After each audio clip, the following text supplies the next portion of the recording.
Miyo kone piny owacho mondo chwal maromo siling 100,000 ne familia ka familia moyudo midhiero mag oula. Ne ka giloso kod ute fuambo kotelnegi kod jatend Wiper Party men Kalonzo Musyoka, jotelego chayo sirkal kuom singo mana siling 10,000 kende ne familia ka familia makalo matek kotenore kod midhiero mag oula.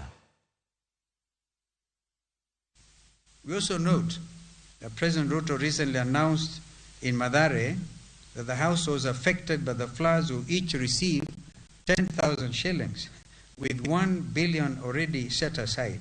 Again, this is a case of too little, too late. For the families who have lost everything, such allocations are too little to start afresh. We demand that the government increase the financial support to at least 100,000 shillings per family and immediately launch an emergency aid appeal for all the flood victims in Kenya. Red Cross projects that the flood situation could need at least 7 billion shillings.